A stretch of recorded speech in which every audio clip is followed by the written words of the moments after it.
क्या आपके साथ भी ऐसा होता है कि आप बोलना तो कुछ चाह रहे थे लेकिन आपके दिमाग में कुछ और ही आ गया और आप बहुत कुछ बोल गए, पर जो आपको बोलना था वो आप नहीं बोल पाए? या फिर आपने ये सोचा था कि मैं अपनी इस बात को बहुत पीसफुली कहूँगा जाकर, पर आप जैसे ही सामने उस पर्सन के पहुँचे और आपने सब कुछ गुस्से में बोल दिया और बात संभलने की बजाय और बिगड़ गई। या फिर आपने सोचा था कि आप अपनी बात को पूरे अच्छे से एक्सप्लेन करोगे, पर आप वहाँ जाके थोड़े में ही कह के आपने अपनी बात को ख़त्म कर दिया और बाद में लगा कि मैं तो और भी ज़्यादा कुछ कह सकता था पर नहीं कह पाया। तो ये वीडियो आप ही के लिए है, एंड तक देखिएगा।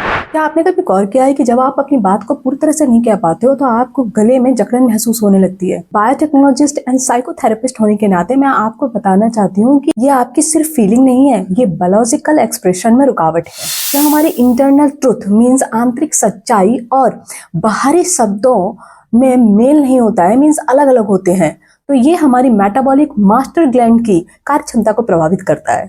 याद रखिए, आपकी आवाज आपके कम्युनिकेशन का सिर्फ साधन नहीं है, बल्कि ये आपकी बॉडी की एनर्जी सिस्टम का ट्रांसड्यूसर है।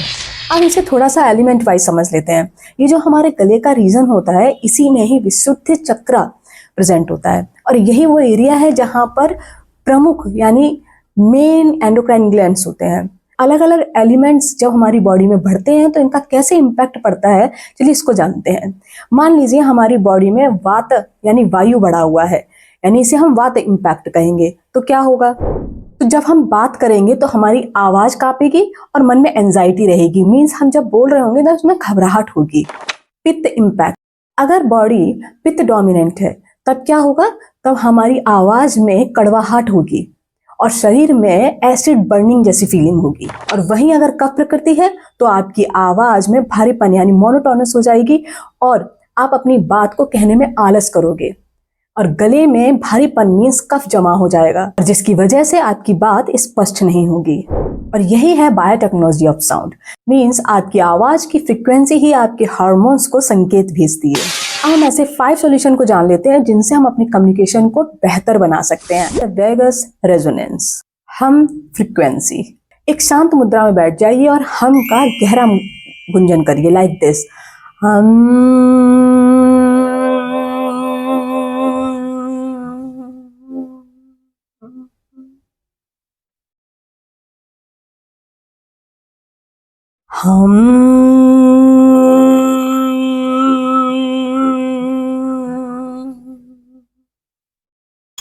ये जो साउंड होता है ये हमारी रिकरेंट लेरिंगियल नर्व को उत्तेजित करती है और ये हमारे कम्युनिकेशन सेंटर को सिस्टमिक सपोर्ट प्रदान करती है। फ्लूइडिटी स्ट्रेच, ये कफ बैलेंस के लिए है। अगर बॉडी में कफ बहुत ज्यादा बढ़ा हुआ है तो आपको फिर ये करना है, अपनी ठोड़ी यानी अपनी चिन को अपने चेस्ट से लगाइए यानी छाती से लगा लीजिए, ठीक है। उसके बाद धीरे धीरे से ऊपर उठाइए और सिर को पूरा ऊपर उठाते हुए आपको आकाश को देखना है। ये गले के लिम्फेटिक ड्रेनेज को बढ़ाएगा, जिससे कफ की वजह से जो भारीपन आता है वो कम हो जाएगा। अब इसे करना कैसे है वो देख लेते हैं, लाइक दिस, ठीक है। उसके बाद धीरे धीरे ऐसे उठाइए, शांत रहना है, मैं तो अभी आपको समझा रही हूँ इसलिए बोल रही हूँ। और फिर आपको ऐसे धीरे आकाश की तरफ ऐसे देखते जाना है, देखते जाना है, देखते जाना है। थोड़ी देर इसी अवस्था में रहिए और फिर आइए। ऐसे ही आप 5 बार ये सेट कर लीजिए, ठीक है। लेकिन एक बात याद रखिएगा, अगर आपको स्पॉन्डिलाइटिस या सर्वाइकल का इस टाइम कोई तकलीफ है या दर्द हो रही है तो बिल्कुल ना करें, ठीक है। जब वो सही हो जाए तब ये कर सकते हैं। थर्ड है क्रोमोथेरेपी अलाइनमेंट, ये आपके पित्त के लिए बहुत अच्छा है। सुबह सुबह आप खुले आसमान के नीचे लेट जाइए, चाहे तो आप अपने छत पर लेट जाइए या फिर आप किसी पार्क में लॉन में कहीं भी जाइए और एकदम सीधे लेट जाइए और लगातार 5 से 10 मिनट तक आप आकाश को निहारते रहिए। ये जो ब्लू स्काई की वेवलेंथ होती है ये हमारे एक्सप्रेशन सेंटर को स्टेबलाइज करने में मदद करती है। एल्कलाइन हाइड्रेशन, ये पित्त कफ सपोर्ट के लिए। अब आपको इसमें क्या करना है, आपको 1 गिलास पानी लेना है और उसमें मुलेठी मीन्स लिकोराइज और अदरक को डालकर गर्म करना है और इस पानी को आपको सिप करते करते पीना है।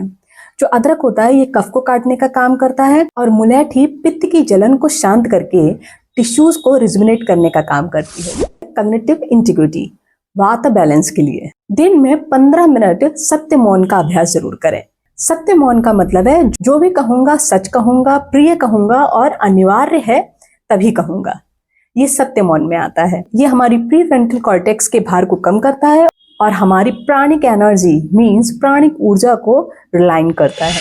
अब कुछ स्पेशल टिप्स तीनों प्रकृति के लिए।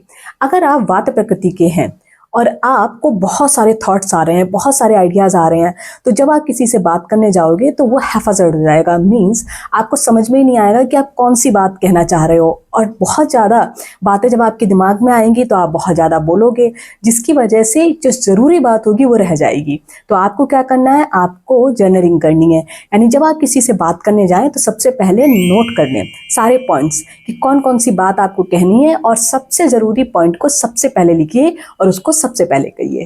और इस तरह से आपकी एक लिस्ट तैयार हो जाएगी डिसेंडिंग ऑर्डर में, सबसे ज़रूरी बात सबसे ऊपर। अगर आप पित्त प्रकृति के हैं तो बहुत ज़रूरी है कि जब आप किसी से बात करने जाएं तो थोड़ी देर के लिए पॉज करें, क्योंकि अगर आपको गुस्सा आ रहा है और अब आप ऐसे में ये सोच रहे हो कि ठीक है गुस्सा आ रहा है पर मैं अपनी बात जाके शांति से कहूँगा, तो ये पॉसिबल नहीं है। अगर वहाँ से कोई ऐसी बात निकलती है सामने से जो आपको पसंद नहीं आएगी तो आपका गुस्सा और ज़्यादा बढ़ सकता है, जिससे बात संभलने की बजाय और ज़्यादा बिगड़ ही जाएगी। तो आपको क्या करना है, आपको किसी से बात करने जाने से पहले कुछ देर का पॉज लेना है, और उस दिन बात करना जरूरी ना हो तो दूसरे दिन ही करें, और जो यहाँ पर प्रैक्टिस बताई गई है पहले उन्हें कर लें। अगर बहुत जरूरी बात है तो उसे बिगाड़े नहीं।